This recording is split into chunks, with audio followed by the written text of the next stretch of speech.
అసలు అంటే ఈ పాలిటిక్స్‌లోకి ఎంట్రీ అది మీకు ఎలా జరిగింది జోగినాయుడు గారు? అంటే ఎవరైనా ఫ్యామిలీలో ఉన్నారా పాలిటిక్స్ వాటిల్లో? అవును. బేసికల్‌గా మా తాతగారు అంటే నా హ్మ్. పేరు జోగినాయుడు. హ్మ్. మా తాతగారి పేరు నాకు పెట్టారండి. ఆయన పేరు కూడా జోగినాయుడు. మా ఓకే. నాన్నగారు వాళ్ళ నాన్నగారు. సో, ఆయన మా విలేజ్ మాది నర్సీపట్నం దగ్గర చెర్లోపాలెం హ్మ్. అనే చిన్న విలేజ్. మా నాన్నగారి నాన్నగారు మా ఊరికి మొదటి సర్పంచ్.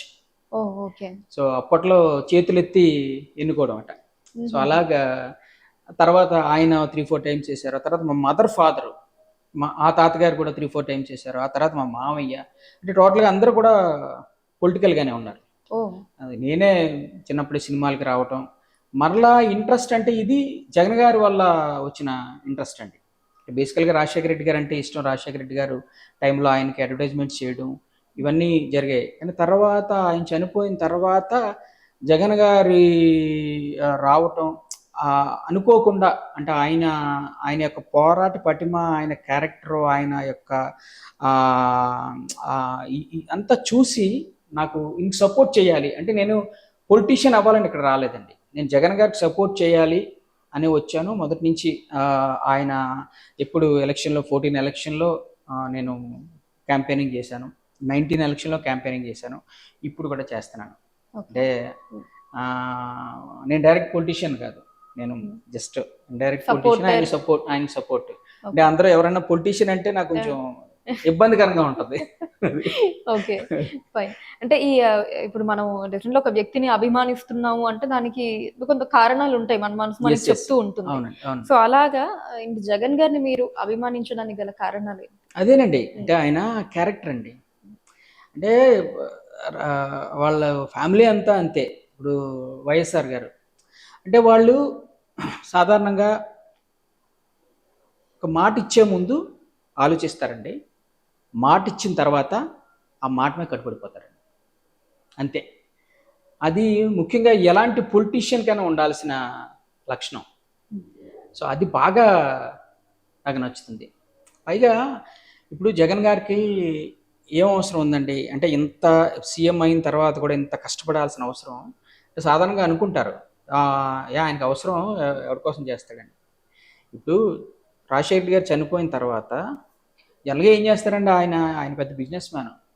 హ్యాపీగా బిజినెస్ చేసుకోవచ్చు. బట్ ఆయన చనిపోయిన తర్వాత వాళ్ళ ఫాదర్ మీదున్న ప్రేమతో, అభిమానంతో ఎంతోమంది చనిపోతే వాళ్ళని పలకరింపు కోసం అని మొదలైన ఆయన జర్నీ ఎన్ని రకాల ట్విస్టులు జరిగాయి. ఎన్ని హ్మ్. రకాలుగా ఇదేంది మనంతా లాస్ట్ 12, 13 నుంచి చూస్తున్నాం. హ్మ్. సో, అలాగ ఎంటర్ అయిన మనిషి తర్వాత ప్రజల ప్రాబ్లమ్స్ తెలుసుకోవడం కోసం పాదయాత్ర చేసి, తర్వాత గెలిచి అంటే గెలిచిన తర్వాత కూడా పోరాటం చేస్తూనే ఉన్నాడాయన హ్మ్. ప్రజల కోసం. స్టిల్ అదే పరిస్థితి. అంటే ఏపీలో ఉన్న పాలిటిక్స్ అలా అలా అలా ఉన్నాయి కాబట్టి. సో, కాబట్టి అంటే పోరాట పటిమ అనేది అసలు అసలు గ్రేట్ క్యారెక్టర్ అయింది అందులో. ఓకే. అంటే మీరు ఫస్ట్ టైమ్ మీట్ అయింది ఎప్పుడండి జగన్ గారిని?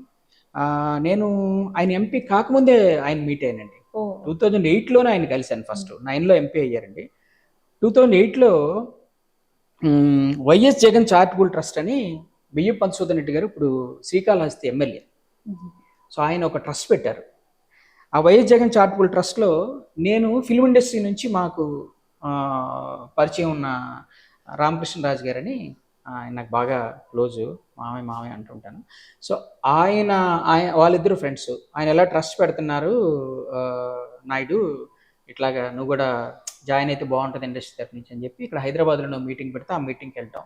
ఒక ఫిల్మ్ యాక్టర్‌గా అక్కడ అందరూ నన్ను హ్మ్. మంచి రిసీవ్ చేసుకొని అప్పుడు నేను ఆ ట్రస్ట్‌లో మెంబర్‌గా జాయిన్ అయ్యాను.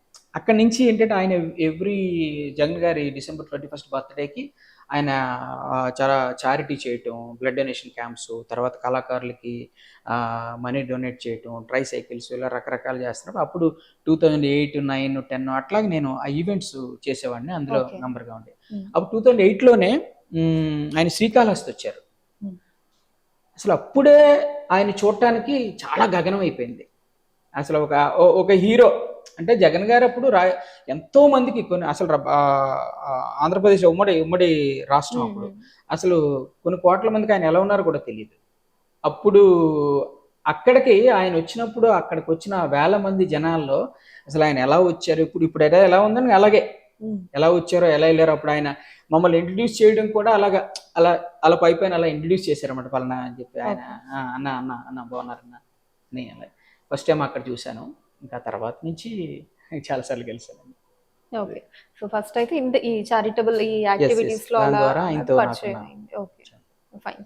అండ్ సరే, అంటే మీకు ఈ పొజిషన్ ఏదైతే ఉందో అది జగన్ గారు మీకు అప్పచెప్పడానికి గల కారణం ఏంటై ఉంటుంది అని మీరు అనుకుంటున్నారు? కారణాలు అంటే ఏం లేవండి. అంటే సరే, బేసిక్గా నాకు గవర్నమెంట్ వచ్చిన 3.5 years పై వరకు నాకు ఎలాంటి పొజిషను లేదు, నేను అడగలేదు, నేను ఇబ్బందికరంగానే ఫీల్. బట్ నేను ఎప్పుడు ఆ పొజిషన్ కోసం నేను పని చేయలేదు. ఆయన అంటే ఇష్టం, పని చేశాను, నా ప్రొఫెషన్ నాకు ఉంది.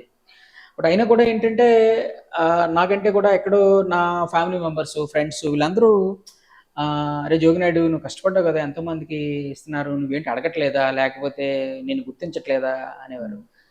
సరేలే, ముఖ్యంగా ఫ్యామిలీ మెంబర్స్ కోసం నాకు ఎందుకు అడగాలనిపించి నర్సీపట్నం వచ్చారు ఆవిడ 2000 ఐ థింక్ 2022 డిసెంబర్లో వచ్చినప్పుడు ధైర్యం చేసి అక్కడే మా నర్సీపట్నంలో మా ఫ్రెండ్ ఒక ఆయన బాగా నువ్వు ఈసారి అడగాలి, అడగకుండా అమ్మ నేను పెట్టదు, సరే అడుగు, ఆయన నిన్ను మర్చిపోయి ఉండొచ్చు కదా మేబీ. సరేలే అని ఇంక నేను ధైర్యం చేసి అడిగేశాను. ఓకే అన్న అలాగా నాకేమీ ఇవ్వలేదు, కొంచెం ఇబ్బందిగా ఉంది, ఫ్యామిలీ మెంబర్స్ వాళ్ళు కొద్దిగా ఇబ్బంది పడుతున్నారన్న, అది ఇదన్న.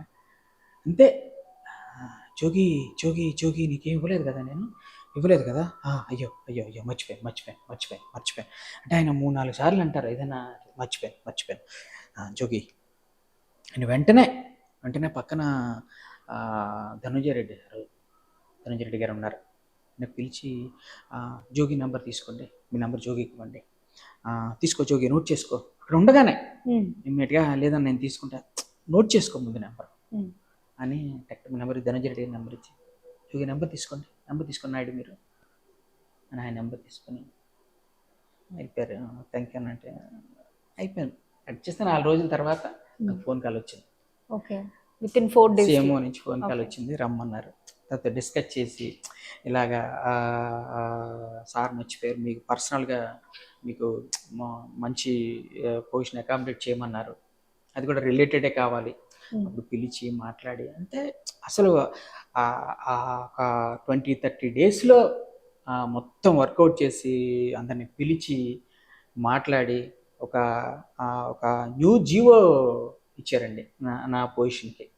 ఈ క్రియేటివ్ హెడ్ అని ఒక పొజిషన్ క్రియేట్ చేసి, అంటే అవసరం లేదు అప్పుడు నేను చేసిన దానికి ఇవ్వాల్సిన నెసిటీ లేదు.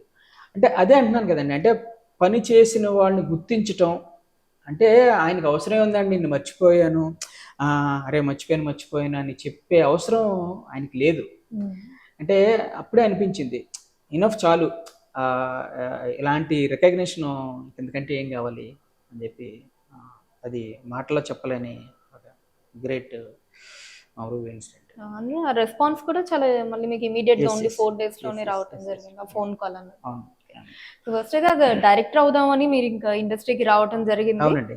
సరే, ఒక ఆర్టిస్ట్ గా, యాంకర్ గా అయితే మంచి పేరుని సంపాదించుకున్నారు. సో కృష్ణవంశీ గారి దగ్గర మీరు ఏడీగా చేశారు కదా, అసిస్టెంట్ డైరెక్టర్ గా. సో అప్పుడు ఆ వర్క్ చేసినప్పుడు ఏ మూవీస్ కి మీరు వర్క్ చేశారు, అండ్ అలానే కృష్ణవంశీ గారి దగ్గర మీరు నేర్చుకున్న విషయాలు ఏంటంటే డైరెక్షన్ లో మెలకువలు అంటారు కదా అవి? అంటే కృష్ణవంశీ గారు సాధారణంగా మెలకువలు అయ్యేం చెప్పరండి, మన అబ్జర్వేషన్ అది ఉంటుంది. ఎగ్జాక్ట్లీ. అంటే ఆయన్ని అంటే ఇప్పుడు ఎంతోమంది వచ్చేసారు, 20 ఏళ్ల క్రితమే అసలు కృష్ణవంశీ గారు అంటే అసలు భారతదేశంలోనే ముఖ్యంగా సౌత్ ఇండియాలో క్రియేటివ్ డైరెక్టర్ అనే పేరు. నిజంగానే వెరీ వెరీ క్రియేటివ్ ఆయన. అంటే సాధారణంగా స్క్రిప్ట్ ఉండదు, ఆయన స్క్రిప్ట్ లేకుండా సినిమా తీస్తారు అది ఇది అంటారు, అంతా ఆయన బ్రెయిన్లోనే ఉంటుంది ఆయన స్క్రిప్ట్ అంతా. అంటే ఎవరికి ఏం అర్థం కాదు, యాక్టర్ దగ్గర నుంచి అసిస్టెంట్ డైరెక్టర్ దగ్గర నుంచి, అంటే ఏం చెయ్యాలని మాకు అర్థం అవుతుంది, కానీ అక్కడ ప్రాసెస్లో ఏం చేయాలి అనేది ఎవరికి అర్థం కాదు.